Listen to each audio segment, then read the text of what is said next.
Welcome to Gamers Platform. Oh.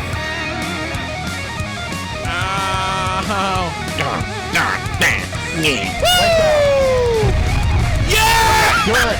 Oh, baby! Look at that!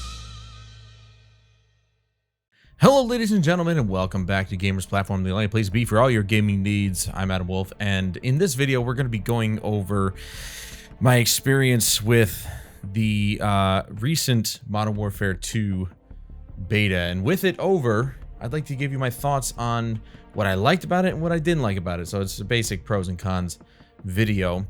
The footage you're seeing here is third-person footage, of course. One of my favorite game modes from the original 2009 Modern Warfare 2 was the third-person mode, and it's on the PlayStation 5. So I have most of my experience on the PlayStation 5 on console, but I have heard that some people on PC are having some major issues with crashing and whatnot.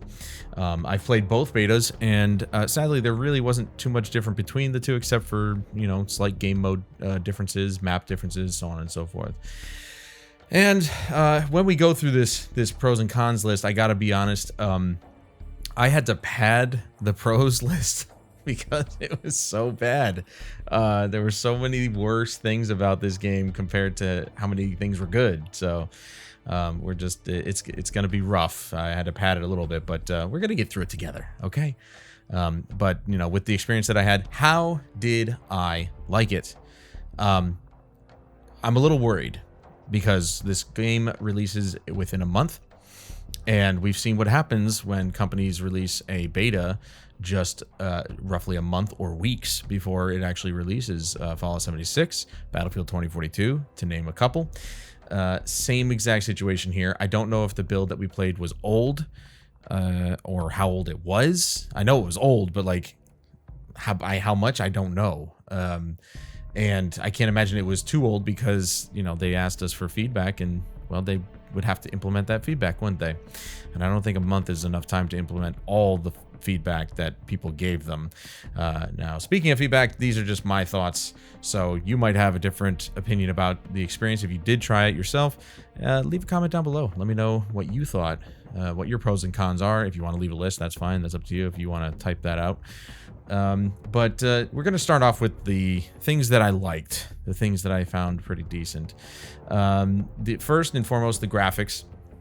The IW engine is very, very polished, I gotta say. It is such a beautiful looking game.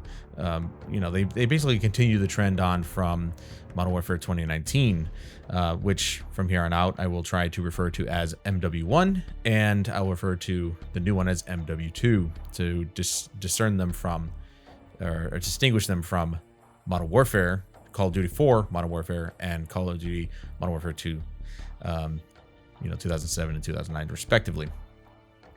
But anyway, so the graphics, the lighting is definitely better, I have to say. You know, the lighting in the engine has definitely been improved. They say that they've made some major improvements to the engine. It's basically an update. I don't know if it's IW9 or if it's just IW8 engine upgraded, but it does look good. However, that's the multiplayer side of things. It's the campaign that I'm really interested in, because that's where they can really just polish it, really make it look gorgeous. And Modern Warfare 1, or MW1, certainly took me by surprise, just because of the fact that it was such a different looking game compared to any previous Call of Duty in this series. And so I'm hoping they do the same thing with MW2 and really show what this engine can do in the campaign. As far as multiplayer, they would have to pare things back in order to be able to reach 60 or 120 FPS or higher. And obviously on PC you can adjust graphics as you see fit, but on console we don't have that option. So we have some things we can tweak, like motion blur and all that other stuff, but whether or not that has even a significant impact on performance, I don't think so, because it's a preset, so they've calculated for that. But I didn't seem to have too much of an issue when it came to frame rate. I was playing at 120 FPS, and it seemed pretty smooth to me. However, I did notice that during the playtime, and if I can actually find an example, I'll put it up here on screen. The shadows are glitched. Maybe it's a lighting problem. Maybe it's an ambient occlusion issue. But you see this aliased shadow on a wall that just flickers uncontrollably. It's completely, you can see the stair steps, they're very obvious, and then when your character model goes in front of it, it basically wipes away. You know, basically the shadow is surrounding like your character's weapon or something like that. So I strongly believe it's ambient occlusion of some sort, and it's just not working right. Maybe it's shadows colliding with the anti-aliasing method that they put in. I'm not sure, but something is not working right with the shadows or ambient occlusion. It just looked weird. It was very distracting. But for the most part, that was so far the only thing I could really see that was out of place. So graphically, great looking game as usual. They're just continuing on what they did with 2019 or MW1. Next on the pros, the sound system is miles ahead of the previous one. The previous one's sound system, while good, okay, let's not take away from what it did. The footsteps have always been a problem in Call of Duty MW1, and especially for people playing Warzone. And like sometimes, yeah, you know, you can hear them, but you can't really tell where the person is. You just know that they're around. They're either on your left or your right. And then sometimes the footsteps don't play at all. In this one, I could literally pinpoint exactly where somebody was going to come up. Not just from my left or right, but if they're coming from my left and they're going to be ending up in front of me or behind me, it was so crystal clear that you could tell where that person was going to end up. And it was unbelievable. I've never actually had an audio system be that precise. And even in Battlefield, which has one of the best sound systems in the industry. Well, okay, let's forget 2042 even exists. The sound system in Battlefield has always been top notch, but it has never been this precise. I'm not even joking. So it kind of blew me away. Now, having said that, gun sounds, explosions, and the footsteps are all too loud. An explosion goes off and the sound distorts and it sounds horrible. Now, I get it. Guns, explosions, if you don't have hearing protection, it's going to be loud. But this is a video game. We're not blasting this thing all the way up, you know, blasting out our eardrums. We're just trying to, you know, hear the sounds as they are, not as not as a realistic thing. So I don't need an explosion going off and distorting all the rest of the sounds that are happening after it. Same thing with the guns. The guns, it's just too loud. And then the footsteps are too loud. And supposedly they tweaked them for the second beta. It maybe sounded like they tweaked them, but I'm not entirely sure. I know this sounds like it's more of like a pros with the cons in them, but you know, the pro is the sound system's phenomenal, but at the same time, they need to lower the volume a little bit. They need to really tighten it up. And the footsteps, it was mostly just the footsteps of my teammates were the exact same volume as the footsteps of the enemy. And that just doesn't work because now I'm turning around every 5 seconds, seeing if somebody's coming up behind me or something. Or I'm always looking at the minimap, seeing if it's one of my guys or one of them. I don't know. But that was just so unnerving. I felt a little less like that in the second beta, but it always harkens back to a game like Overwatch where your teammates' footsteps are nowhere near the sound of the enemy's footsteps. You can very audibly hear the difference, and that's where it needs to get to. And I hope that, you know, by next month, they will actually iron that out. Another pro, no more slide canceling. Thank God. I am so sick of seeing people do that. It is not, it's obnoxious. I know it's an arcadey type of shooter, but I guess I'm just more on the realistic side of things. Like obviously, like Battlefield 4, not really a realistic shooter. Battlefield hasn't really been a realistic shooter for many years. Call of Duty has never been a realistic shooter, but slide canceling, it made more sense when Black Ops 3, Black Ops 4, Advanced Warfare, Infinite Warfare, those made sense because you had jetpacks. So, you know, the jetpack would boost your slide. So it was more of like a futuristic thing, but now we're back in the modern era of you know, shooters, or Call of Duty, I should say. And I don't know. The slide canceling just got out of control, if you ask me, and I really hope that they don't put it back in. And I know that some people have already figured out a glitchy way to do it. I haven't. I don't know how. Somebody told me. I think my moderator on Twitch told me, and I have no idea. But I'm glad for the most part that it's out, and I hope they don't put it back in. I hope they don't just pander to the masses and be like, oh, it wasn't so bad. It was bad. It was bad. I mean, it sucks to be killed by somebody who's slide canceling. Like, you try and shoot them and then you miss every single shot because all they're doing is just slide canceling. It doesn't really work for me when it comes to shooters, so I'm glad to see that gone. A big thing for console specifically is an FOV slider. I know that doesn't seem like much, and I have played on PC for many years, so, you know, I'm used to having FOV sliders, but console players are not. Very few games have them. Battlefield is actually one of the few games that actually has an FOV slider, and I think it's had one since Battlefield 4. I could be wrong about that. Maybe Battlefield 1. Battlefield 1, I think, actually. So it's been a little bit, but yeah. An FOV slider, I thought, was coming to MW1. That never happened. They said they were going to update MW1 for the next generation or current generation console, PS5, Xbox Series, but they never did. So we never got our FOV slider, and it sucks. But now we do in MW2. That rhymed.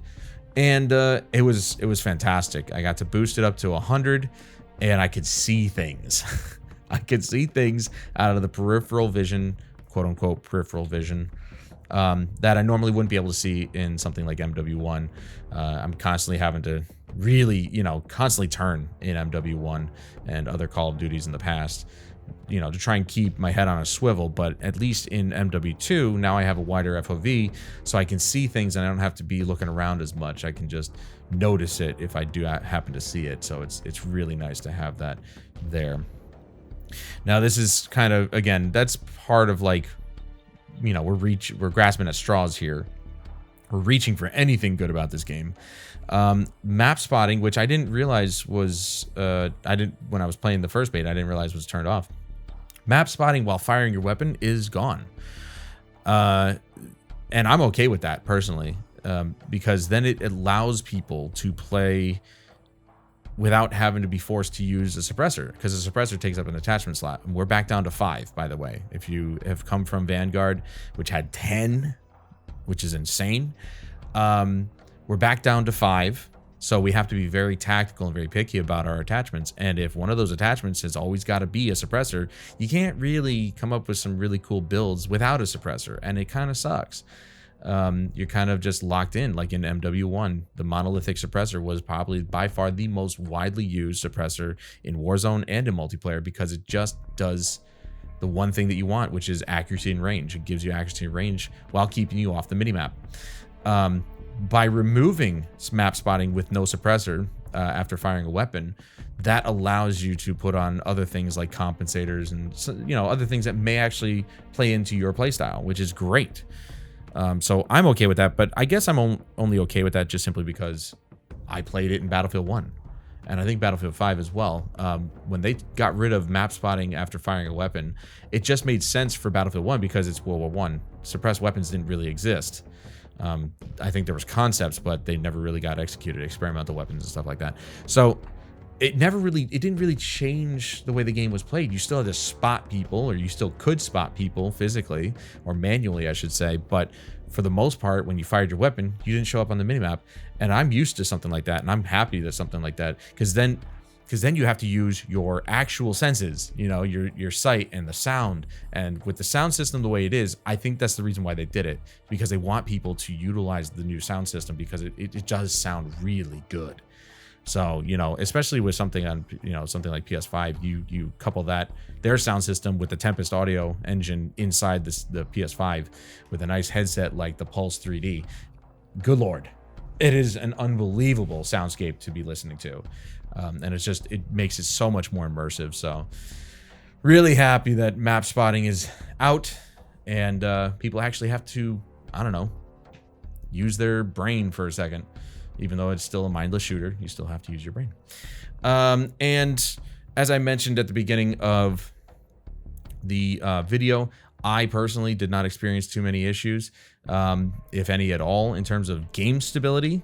No crashes. I didn't get a single crash once. I did actually lose connection to a server one time, but that's like, or not really. We played through a map, and then as you get kicked out to go back into matchmaking, the matchmaking failed. So that's basically all that happened. But there was no crashing of the game. There was no, nothing major happened for me. But I know some people were having, even on Xbox and maybe even on PlayStation 5, certainly on PC, people were having crashing issues. Luckily, I did not have to deal with that.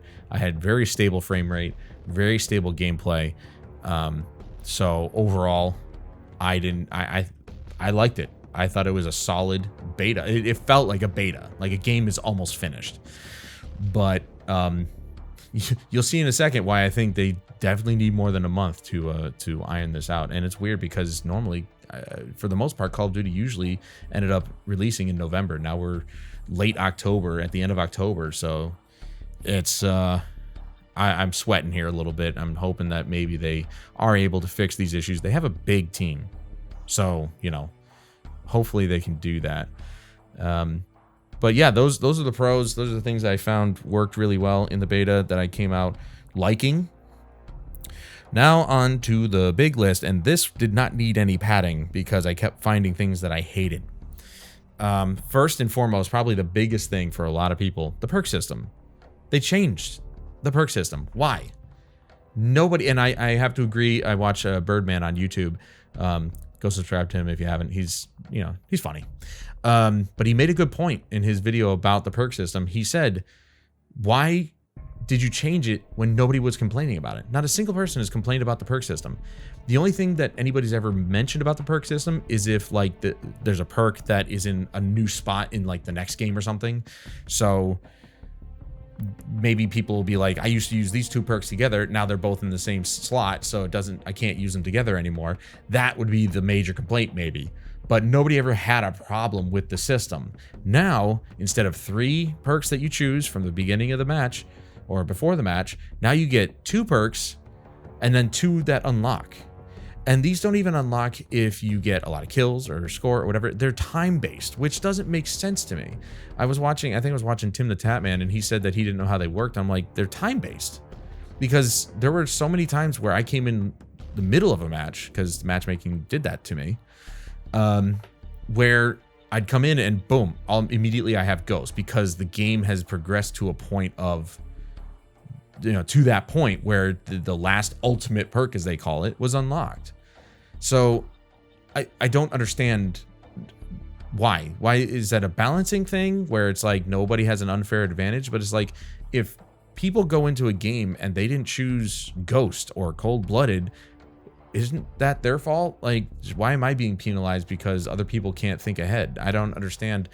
Like, you have to understand the game modes that you're playing in order to prepare your loadouts. I just don't get it. So it confused the crap out of me. And Birdman made actually a good suggestion. You can keep your system, just give us 3 perks and then have the ultimate perk be the unlock. So, for example, if you want to keep Ghost in the ultimate perk, allow me to pick 3 regular perks, standard perks, the standard system, but then add on. See, this is the problem that a lot of companies have. They take away things or they change them. Instead of actually doing that, why don't you just add on to the things that we already like? The perk system was fine. So instead of taking away 1 perk and then adding on a secondary or 4th perk, I should say, give us our 3 perks and then do the ultimate perk. Be like, timed unlock or score based or kill based or whatever. It just doesn't make sense to make it the way it is. 2 perks and then the last 2 are unlocked, time-based unlocks. It just doesn't make sense to me. So I don't. And the worst part is that they've come out and said they're not going to change it, which is terrible. That's terrible PR. I don't know why you would say that, but I mean, at least they're being honest. That's the least we can expect from them at this point, is just to be honest. And they've said that they're not changing it. So The footsteps we've already talked about. Too loud. So, I'm not going to go back around that. The next thing that I can't stand is the attachment system. It literally makes no sense. As I was playing the first beta, I was like, okay, I'm going to use this gun. I'm going to unlock some attachments. And I knew about the attachment system ahead of time. I knew that you had to once you unlocked attachments, you could use them on other guns. Well, I didn't realize that it depends on the gun what you unlock. And I'm like, why is that the system you chose? I would rather unlock attachments for every single gun separately than do that. I never minded it, but I'm an RPG person, so I'm used to unlocking things over and over and over again. But why would you make it so that my M4, which we could only get to like level 15 or something, by the way, unlocks this and this sight, but then you have to move up in the progression tree to a different weapon class entirely to unlock the next set of attachments. This doesn't make any sense. Now, this is probably only how it works in the beta, because I can't imagine that a weapon only has 20 levels. And by the way, we'll talk about that in a second. I can't imagine that each weapon only has like 15 to 20 levels, give or take. That's absurd. I mean, it took no time at all to actually like level them up. I know it's a beta and everything, but I felt like I did nothing and it was already max level. But it didn't unlock anything. It only unlocked bare minimum, and then I had to go to a different weapon platform to unlock the next set of bare minimum attachments. It was stupid, and it was so convoluted and confusing, and I'm like, why? I only was able to figure it out by the second beta or after the first beta ended. I'm like, oh, that's how that works? That's stupid. It really is. It's dumb. I don't think they're gonna change it, but it's stupid. It makes no sense. Why would you do that? They're trying to make it so that like, oh, different weapons that use the similar platform, like the M4 platform, will share these attachments. Well, you can do that without making it the way you just made it. It's awful. I think it's the dumbest thing they could have done. And actually, to add on to that point, I'm going to swap a couple of notes around here. That brings me to the weapon leveling system. It's too quick. I don't know if that was just for the beta, but again, I felt like I just did nothing and the weapon was maxed out. So, I mean, don't make it like ridiculously long, but I leveled my weapons faster than I actually leveled my main level. I just don't get it. I leveled a couple of weapons maxed out before I even hit max level for the first beta, which was only 15. And I maxed out a couple weapons. I keep screwing up. I'm saying this a lot, but like I maxed out a couple weapons before I actually maxed out my level. It doesn't make sense. It was too quick. So, let's allow us to put some time into it. Unless they're making it so that each weapon has like, I don't know, 50, 60, 70 levels, then I guess that makes sense. But even then, at the pace that I was going, I would have maxed those out eventually, like pretty quickly as well. So I don't know. I didn't really care for the leveling system. It's too fast, and coupled with a very confusing attachment system. Boy, yeah, not good. Moving on, the TTK. Speaking of things that are too fast, coming from playing 400 some odd hours of MW1, getting used to that time to kill. TTK stands for time to kill, for those of you who don't know. It is far too fast, and I felt like I was getting killed by things that I was getting one shot. And by one shot, again, for those of you who don't know, one shot is basically you just get hit once and you die. Now that's indicative of shotguns and snipers, and maybe DMRs if you get a headshot, not of assault rifles and SMGs, or LMGs for that matter. That's impossible, or at least it should be.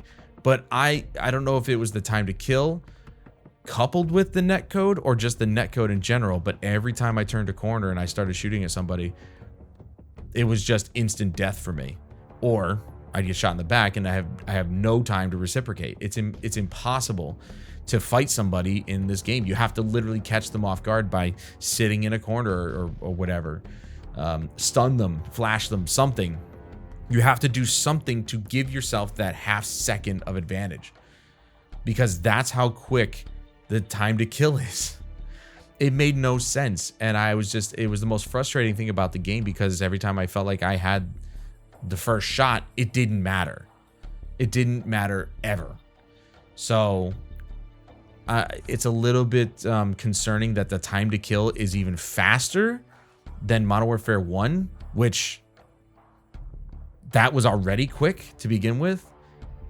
So I don't know what their thought process was on that to make it more of an arcade shooter, but it already was. So a faster time to kill makes no sense at all. They should have just kept it the same way. And then that throws weapon balance off completely, which is, you know, the next thing. We're just rolling on through here. That throws off the weapon balance, and assault rifles and SMGs become the prominent weapons yet again. In close quarters, ultimately shotguns for sure. I mean, I was getting dominated by shotguns a lot, especially if you were really in close quarters. But medium to long range, we're talking assault rifles and SMGs. And it's just not fair. It's not fair anymore. You know, you can't use a light machine gun unless you can find a spot where you won't get sniped and you can just sit, knowing that you can just start pegging people from medium to long range with it. Other than that, doesn't really work in close quarters and fast-paced shooter like this game. Too fast, way too fast. Bring it back to MW1 or slow it down even further. I don't care, but it's gotta drop. You gotta make the time to kill longer, because it's just, you can't respond to somebody shooting you in the back, or even just shooting you in the front. I'd run into people and just like no time at all to even react. I'd be dead before I even started to aim down sights. And as a little side note, I didn't put this on here, but good Lord, the weapon flash or the muzzle flash, I can't see anything. And this actually plays into the next note, which is player visibility. You couple horrible player visibility, and I'm talking on the levels of like Battlefield 5, which is saying something because Battlefield 5 is a little bit better than this. I can't see anybody. They blend in way too well to a point where they sit inside of a building where there's not a lot of light. It's dark compared to the outside, which is bright and sunny. You can't see anything. Now compare that to MW1, where it didn't matter whether they were inside, outside, whatever. I could literally see anybody in any situation. If they were in a window, I could see them, even if the building had no lighting in it. You could still see them. It was very obvious, and that's what made for a engaging battle, is that you had a chance to at least catch them peeking the window. You know, you could still see people, but in this, it's impossible. I can't see anybody. And then couple that with shooting at them. Let's say, God help you if you're using iron sights. You know, you better hope those iron sights are nice and wide, because you can't see anything past the muzzle flash. It basically forces you to put on a sight like a red dot, a reflex, or something longer range, maybe a 2 or 4 times magnification, because otherwise you won't be able to see anything. So that needs to be addressed as well, because it was god awful.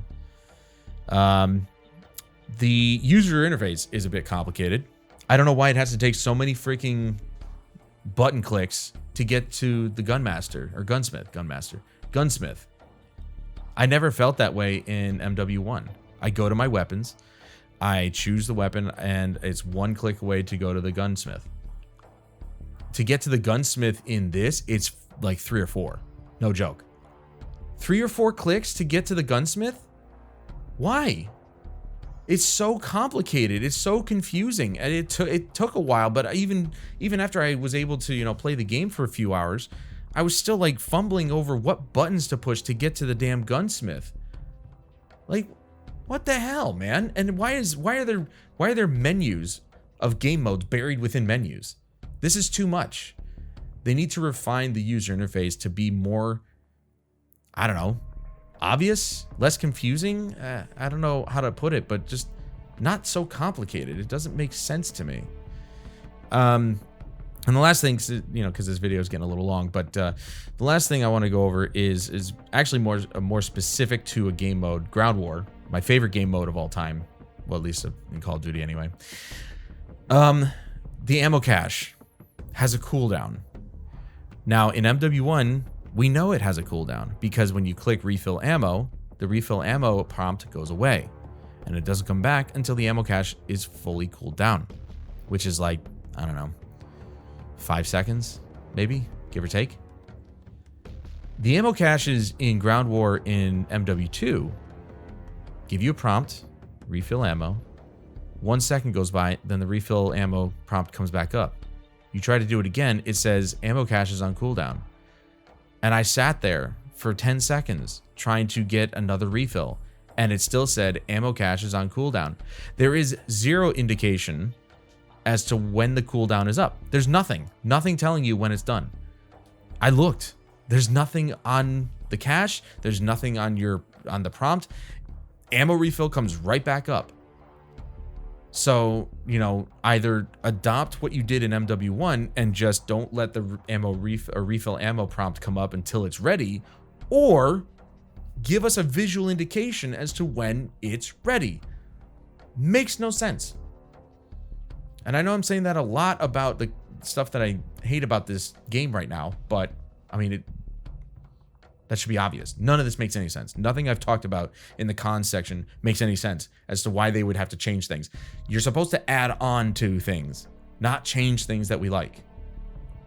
So, you know, that's a little nitpick, but I mean, that's a pretty big nitpick if the ammo cache is like literally the one place you can go to get more ammo, other than carrying an ammo box, which most people don't. So I basically had to rely on my munitions box to give me more ammo after I got my one refill. You know, it's like you go into a restaurant and they say you get one free refill. Oh, good. I'll just go home and get more drink. Well, either way, I mean, this was just a thrown together list of things that I noticed while I was playing. Pros and cons list. I know, pretty basic, but it's just stuff that I noticed, and I had to pad the pros list because the game is just not ready. It's not ready, and I really hope that they do something about it before they release it, because otherwise it is going to be in big trouble, and we don't want another Battlefield 2042 situation. I'd really like the multiplayer to be good. I really liked the Ground War maps. I didn't actually have a problem with any of them. As far as the 6v6 maps were concerned, first beta we got to play 4. I only liked one of them. I got used to some of the other ones, but that doesn't mean I liked them. The Farm 18 was like the best one because it was tight, it was focused, and it knew what it was. You had an area around the outside of the center you could run around unimpeded, and then you had the center where you fought over. It was tight corridors, and you fought over the main objective in there, or the B objective. But it was the only one that really felt like a Call of Duty map, whereas the other ones kind of felt, I don't know. I don't know what they felt like. They just didn't feel like Call of Duty to me. They felt pretty awful, actually. There's too many corners, and, you know, add the height advantage to that, it just gets messy. Anyway, so, yeah, I did enjoy my time playing there, but I do hope that a month will be plenty of time for them to fix these issues, and they're not, as I said, they're not going to fix the perk system, so they've already come out and said that. There's a few things that they're not changing already. So just like some of the other YouTubers said, they basically asked for our feedback and ignored it, which is unfortunate. You know, don't ask for feedback if you're just not going to hear us out or even try it. But that's going to do it for this video, guys. If you got a chance to play the beta, let me know in the comments below what you thought of it. Also, if you are actually still interested in getting the game, I'm going to leave a link in the description down below to go ahead and pre-order it for your system of choice: PC, Xbox Series, or PlayStation. And I guess I should say Xbox and PlayStation because it's coming out on last-gen systems as well. Yeah, I've got mine pre-ordered. I'm really excited for the campaign. Can't wait to try it. Get that first impressions video up a week ahead of time. But until next time, guys, I'm Adam Wolf. This was Call of Duty Modern Warfare 2 Beta, and I'll see you guys later.